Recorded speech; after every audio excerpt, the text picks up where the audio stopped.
Welcome to the Texas Conflict Coach radio program. If you've ever experienced or engaged in destructive or unresolved conflict, then you know it leads to broken relationships, distrust, and damaging results. Our program will help you manage and resolve conflict effectively with strategies, valuable resources, and support. Since 2009, our radio program hosted guest experts from around the globe sharing their perspectives, experiences, and expertise while giving you food for thought. If you can't listen live, then download and listen to any of our 300-plus podcasts in our library at texasconflictcoach.com. So sit back, relax, or join the conversation every Tuesday evening, or tweet us at TXConflictCoach.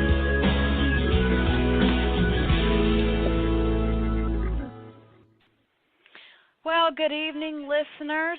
Tonight is our conflict chat, and I'm your host, Pattie Porter, along with my special host and friend, Stephen Kotev. Now, the last Tuesday of every month, we have been highlighting conflict-related topics that the ordinary person might be dealing with in their daily lives. And it could be, popular news or things ripped from the headlines, maybe something we see in our social networks or even on TV, or for that matter, even personally. But more importantly, you have an opportunity to call in and ask your question with conflict management experts who are mediators, conflict coaches, and facilitators on how to think about your situation differently, maybe analyze it or give you guidance on your next steps to resolve it. And you can engage with us in three primary ways. If you're on the computer now and you want to actually call in, you can do that, 347-324-3591, and press the 1 key so we know you want to speak with us. Or if you don't know, you can actually scroll down the page if you're on the computer in Blog Talk Radio, and you'll see that the chat room is now open. We'd love to hear your comments or questions there as well. Or tweet us. We have our graduate interns who are running the live feed now at TXConflictCoach, and we're using the hashtag ConflictChat. So, Stephen, as always, I love having you to have a conversation with on our program, so welcome back. Oh, well, thank you so much, and it's always a pleasure to be by your virtual side. In virtual, indeed, yes, because you're up there in Maryland, I'm down here in Texas, and so yes, we cover the world, don't we, listeners? We cover many topics and many people around the world, so lots of fun. There's always lots of fodder out in the media in terms of conflict and negotiations and things of that nature. So we're going to actually start by having a conversation on negotiation. We've been actually doing that all month long, and so we look at, when we look at negotiation, Steve, a lot of times, I don't know about you, but a lot of times it's like, when we're first educating people about mediation, they, think it's arbitration, they think it's meditation. And the same thing with negotiation. When we use the word negotiation, a lot of people are like, oh, I'm not a negotiator. I don't negotiate contracts. I'm not negotiating a strike or whatever. But really, every day, every person out there is negotiating something, right? Whether we're going to go on a vacation as a family, or maybe you're trying to hey, I deserve a raise, or maybe you're, your best friend and you want to start a business, on Etsy, or, maybe you're buying your, brand new used car. But we all negotiate every day. So. Well, and absolutely. And as a father of two, I have an infinite amount of negotiations that I have between getting shoes on, getting shoes off, getting food in, getting food out, and then who's picking who up and who's going where. And I think it is those bigger conversations, but it's the fabric of life. And I think that's the thing that is why, for us, as folks who focus on this skill set, it's like if I said to you, Pattie, you're going to every day change the oil in your car. If you taught yourself how to do it, you probably could get away with it. But if you had to do it every day, it's like, well, you might as well go to school. You might as well learn all the ins and outs of how to properly do it. And that's the benefit I find in this negotiation stuff is that a lot of the examples that people give, they don't realize how much of it is actual, skills and techniques and things that they can use, but they just sort of either discount it or miss the nuance of it. Absolutely. I don't think people recognize that. And the thing about it is that if so let's just kind of talk a little bit about, actually kind of define what we think negotiation is. And in my mind, when I think about just kind of the everyday negotiation, and not just something that you're buying or selling, that's a lot of times what people think about when they think about negotiation, is it's a sales thing. But a lot of times it has to be in our relationships. What are we, one-on-one? Usually negotiation oftentimes is this conversation we're having one-on-one with someone about something I need from you. Maybe it's something I want from you, need from you, and sometimes that's an action or an inaction. And I'll explain further. But I need something from you, and more than likely in exchange, you might need something from me. So that could be money, it could be time, it could be something in the relationship, a task. So it could be any number of things. So negotiation is not just a sales strategy. No, absolutely not. And I think the easiest way for folks to think about it is it's a conversation aimed at reaching an agreement. And you're fundamentally trying to get something either that you need or trying to survive. You're trying to keep in good relationship with folks. You're trying to succeed. But it's a very fundamental part of our life. Yeah, absolutely. So what we thought we would do, one thing I was doing a little research on, where do we want to focus in terms of our negotiation, and in terms of what's real popular right now. Now, I don't know if you watch Shark Tank. I've been actually watching Shark Tank, not since the beginning, actually. It wasn't until about 3 years ago. I think it's on ABC, and the show is basically, entrepreneurs, inventors. They bring something into the tank, if you will, into the room, and they have to basically pitch their business concept, their product, their service, their idea to these sharks, and when people think of sharks, they're thinking of, they're dangerous. Are they greedy? Are they, they're going to ask tough questions, and they're going to be really tough on people. But the idea is they want the shark to invest, to negotiate with them and believe in their products so that they can take them to the next step. And the sharks have a lot to offer the potential entrepreneur because of their expertise, their billions of dollars that they can invest, their resource network, knowledge, etc. And so that's what the Shark Tank is. So it's very interesting, extremely popular, and their season actually started last week. So have you seen this? They call it a business reality show. It seems like everything's a reality show nowadays. Yeah, I know. I have only seen little snippets of this, but I was actually a fan of the original program, which started out in the UK, in England, called The Dragon's Den. And so, it's the same stuff. It was just done a little bit different, But I've seen it before, and it's fun because you get to see, what is it that's out there. But in the middle of all of it, it's this huge negotiation where part of it is this influencing of, hey, this is how great it is.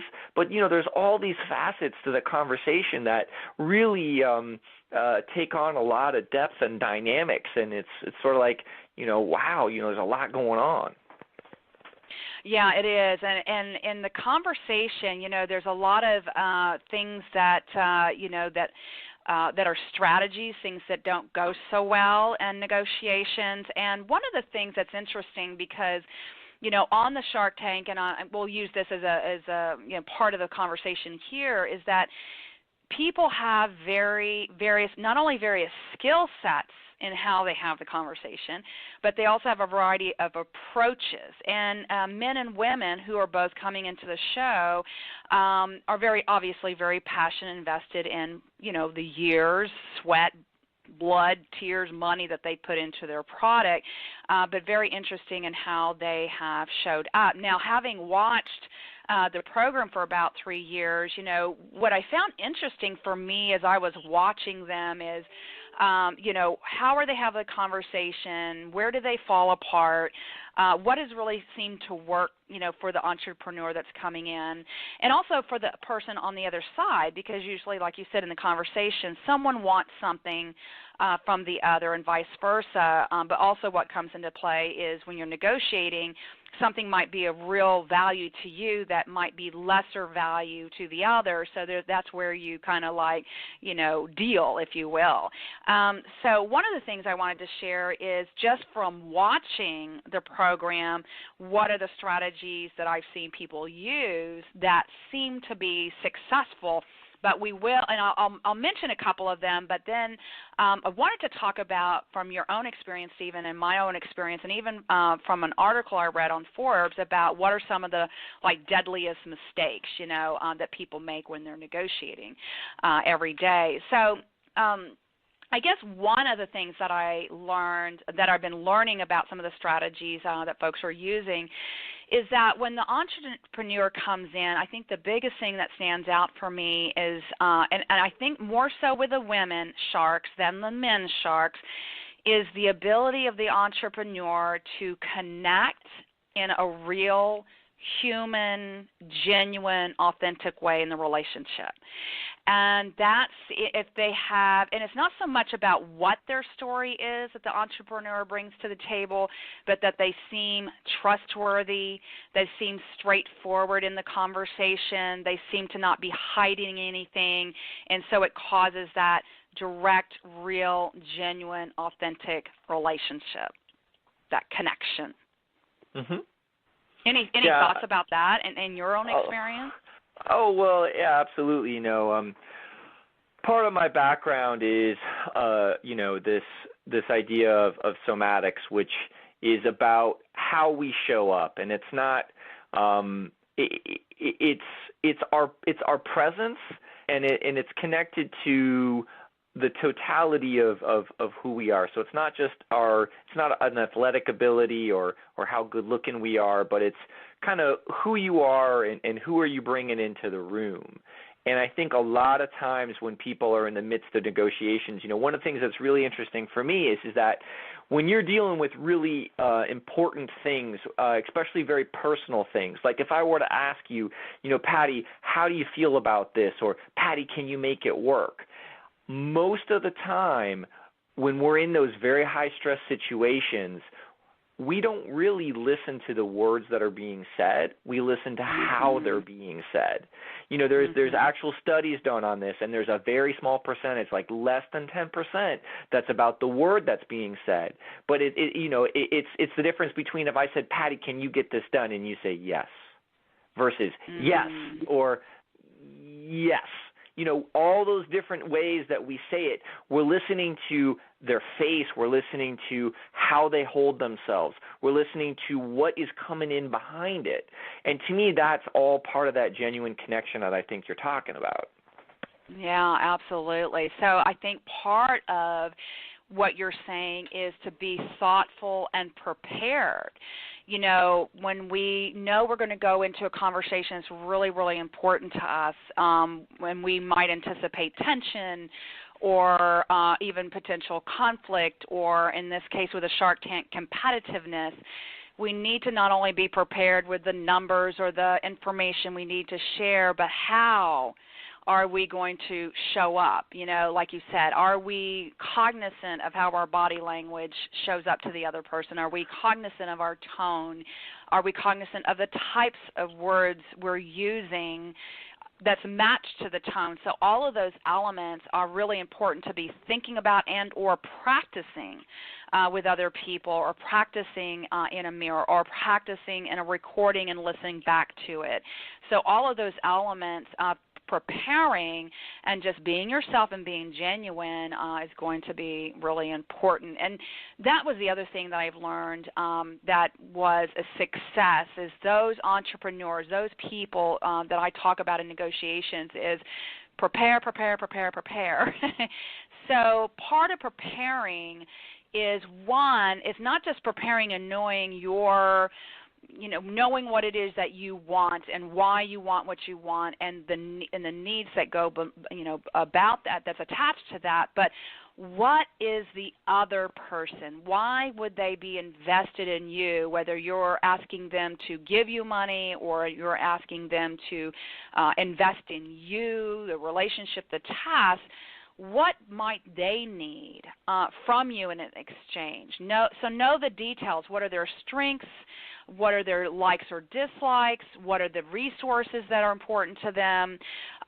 What are the weaknesses or things that might get in the way? So when we talk about preparing, it's not just preparing you. It's about thinking about the other side, and that's such a critical element in negotiation.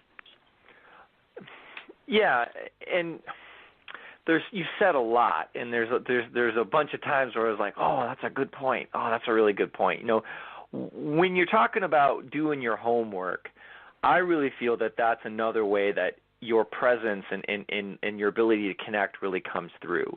If you really love what you do, and in this case, if you really love whatever it is that you're presenting, you know, a type of food, a new cosmetic, an olive oil, whatever it is. If you truly love it, it'll come through. But you also, by doing your homework, will come off as more genuine and more authentic if you, in a sense, know, hey, I got to make this deal. You know, I'm not interested in. Maybe you feel very confident and you're like, you know what, I'm going to go and I'm going to work really hard to maintain as much control as I possibly can. Or being very honest in some of the limitations, you know, of, yeah, you know what, I'm not that good at marketing. Or, you know, I could really use some assistance with distribution. But doing your homework and having that real honest look in your preparations will give you a much more grounded response.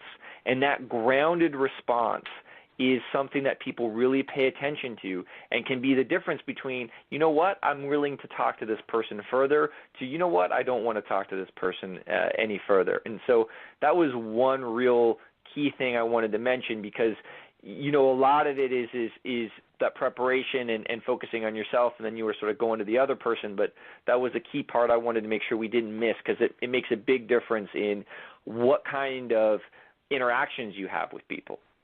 Absolutely. You know, and some listeners might be, you know, tuning in and saying, so what does this really all have to do, you know, with conflict, you know? And, you know, negotiations is something that, you know, we talk about on this show, and not just, like I said, in the sales aspect. Obviously, Shark Tank's a sales aspect. But when you're negotiating around something you need, you know, that you're in conflict with, you know, your landlord. And there was a recent example of someone I was talking to, and they were new to this apartment. And they had certain expectations and assumptions about what the landlord would do, signed the 1-year contract, and got in to the apartment, and certain things had not been done, and certain level standard of cleanliness, or let's say pest, were existing. And so the thing was is you can, you know, get very, very angry and upset at that person, and yet you're tied to a 1-year contract and you want to negotiate. I need something from them, but I'm angry at them. And so part of that homework, part of that preparation also is being clear not only about what you need and what the impact of it is, but what do you think the landlord needs from you in order to respond to you in the way that you're hoping that they do. So one of them is really kind of keeping your emotion in check. And I know you do, like you said, with the somatics and stuff, but what would you want to add about that, keeping that emotion in check, and what do we really mean by that actually? Well, you know, as somebody who teaches this stuff on a regular basis, the simplest thing I can say is pay attention to your breath, because when you stop breathing, or when either you're going too fast, too slow, or not at all, those are usually signs that something is building up. And when something starts to build up, it more often than not was going to go in a direction or end up in a way that you don't want. So a lot of this to me is just about bringing yourself back down a little bit so that you're still able to make a choice versus react. Because a lot of times when people get upset, they're not really thinking through what they're doing. They're just saying whatever it is that they need to say. And a lot of times what I tell folks is just either take a breath or pay attention. Are you breathing? And if you're not, go ahead, take a deep breath, allow yourself to start to bring yourself back down a little bit, and then engage.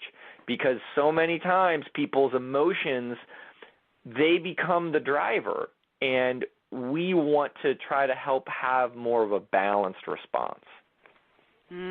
Yes, absolutely. Now, one of the things I wanted to mention, listeners, that's a great article to kind of read, and that's by Forbes. And Forbes recently had an article earlier this week, September 24th, by Kai Trang Ho, and it was the 17 biggest mistakes that killed deals on Shark Tank. And so I scanned it because I wanted to see, what were some commonalities, regardless of what negotiation you're doing. What were some of the common things I was seeing in her article? And one of the ones was some of the things we've already been talking about, right? Not knowing, not coming prepared, not knowing your information, for example. But one was not crying. Right. So when we're talking about, checking your emotion, keeping balance, breathing, as you were mentioned, so we're grounded, and yet, crying a lot of times it was women crying, I must admit, in the Shark Tank, but sometimes men were crying there too, and that was a real turnoff. But the thing about it is, and some people will use crying as a manipulative way. Some people are very genuine in the crying. But what was interesting about using emotion or not crying in that visible way, and certainly not screaming, yelling, or being disrespectful, none of those are going to help with negotiation.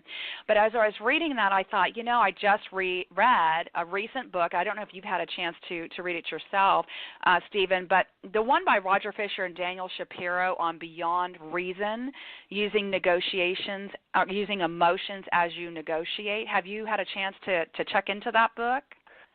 No, I haven't, but in a lot of the work that I do, I realize how important it is to acknowledge emotion and to give emotion its place, but also to help people see what emotion can do if you're not paying attention to it.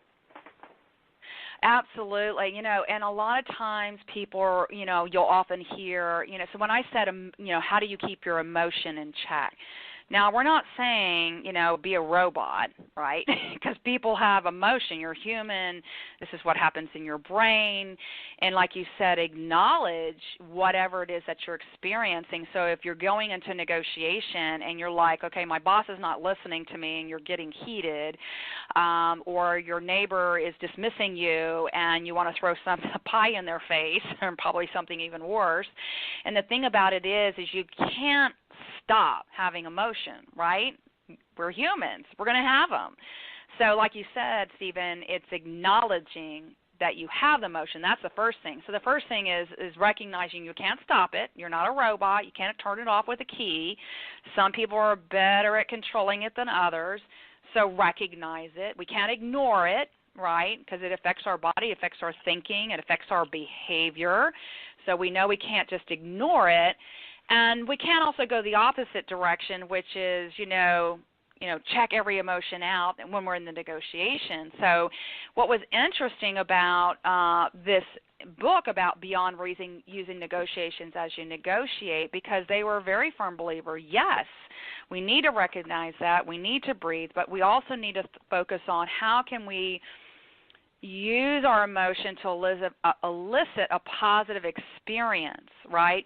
with the person we're trying to negotiate with. So like the folks in Shark Tank, they usually have some really good story or something that motivated them, and it causes this, oh, that's really nice. It's a really good positive feeling. And so what can you do, even though you're tense or whatever, what can you do to elicit a positive experience, but also how can you use your anger or your frustration in a constructive way to motivate an action or decision. So let me just stop there and just kind of, see what you're thinking about all of that. No, it's all stuff that I 100% identify with. And I think the thing that is really interesting is that your emotions and how you feel is central to how you make a decision. It just can't be the only thing that you use in making a decision. It's interesting because there is a story of a man named Elliot, and this was back when they were building the railroads from coast to coast. And there was an explosion that went off, and a railroad spike went into his brain and basically severed the part of his brain that was connected to his emotions to the rest of his brain. So he basically was a guy that didn't have a connection to his emotions. And what they found was that he really couldn't make decisions because he didn't know how he felt about stuff. And a lot of times when we're dealing with emotions, it's, again, I look at it more about choice. If you can make a choice about how you want to react, that's so different. If you want to make a choice about how you want to act, that's so different than if you make a reaction. So if you're on Shark Tank and you're saying, hey, listen, the reason I started this company was because this is my mother's recipe, or, this was my way of giving back, or whatever it is, and you intentionally tell that story, there's something about that where, it can be you using the emotion in a very positive way versus somebody asks you a question and bam, it just sort of pulls right on your heartstrings. You immediately get choked up. It makes for great television, but it may not make for the best first impressions. Exactly, because they might, people will perceive whatever they're going to perceive. Is this a weak person? Are they confident? I mean, there's all kinds of things that people can perceive in that. And like you said, it is television. There's a lot of things that are, that go on behind the scenes there, and it's always not necessarily the place where many people are going to do. But yeah, emotions are really important. And the thing about, in the book, one of the biggest things that they talk about, Fisher and Shapiro, is once we start in negotiation, when you're preparing, what is most important to, in anticipation, what is most important to the person that you might be negotiating with?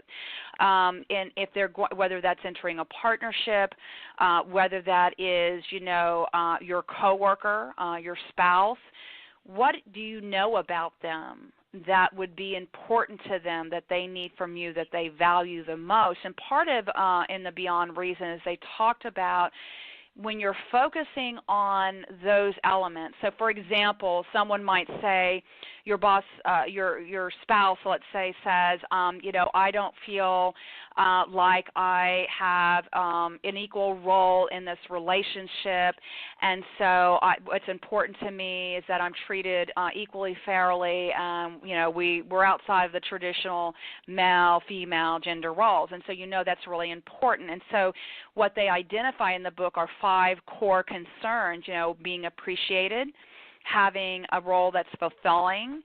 Sometimes people just want to be acknowledged for their experience, their expertise. Like, for example, in Shark Tank, one of the biggest mistakes is, and I remember this particular episode, I think it was last year, and the guy, I think it's Kevin O'Leary.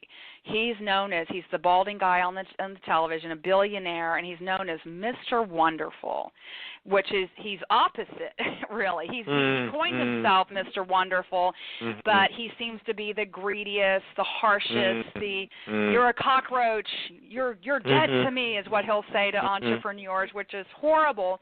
But he's gotten this reputation, and he's really scary to negotiate with. And so one of the entrepreneurs last year really publicly disrespected him.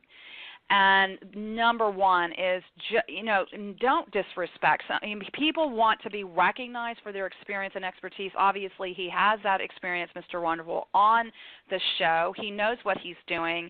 But this entrepreneur just basically said, hey, I'll negotiate with anybody except Mr. Wonderful, or, just being very publicly rude and disrespectful. And they're like, that's the number one thing. There's other ways in which to negotiate that without being rude and disrespectful. So yeah, people, and of course that elicited a lot of negative emotions. But the idea is, how do we look at these elements of appreciation, of status, acknowledging people's experience? How do we respect people's need to be autonomy, to be independent, and also our affiliation, right? How we connect with people, and all of those things. If we tap into those things and know what the other person needs, we can really elicit positive emotion or positive experience as part of our negotiation. So everyone will have to get that book and just read it, because it's effective for everyone, regardless of what you're trying to improve in whatever relationship you're improving. Business relationship, friendship, etc.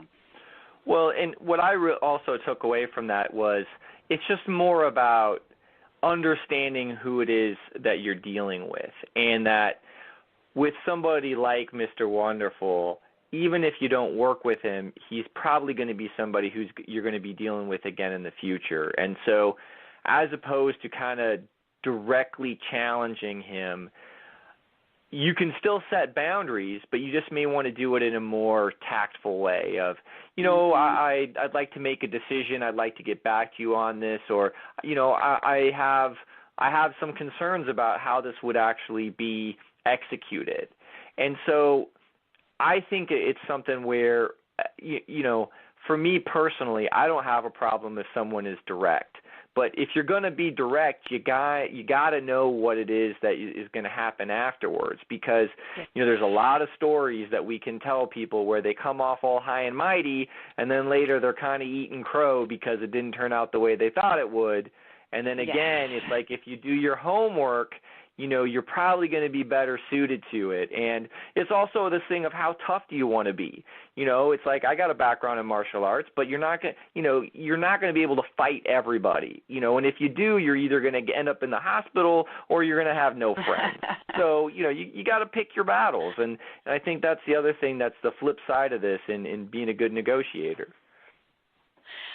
Absolutely. Know who you're negotiating with. If you know that your tough, direct, aggressive approach is actually going to shut that person down, you've got to think of another way that they're going to respond to. And, I was actually in a mediation last week, and let's just say there was a representative who has a legal background, let's just say it that way, who has a very particular negotiation style. I've been in this mediation with this individual many times, and over a number of years, and he would start out as very aggressive when he would put the negotiation elements out on the table.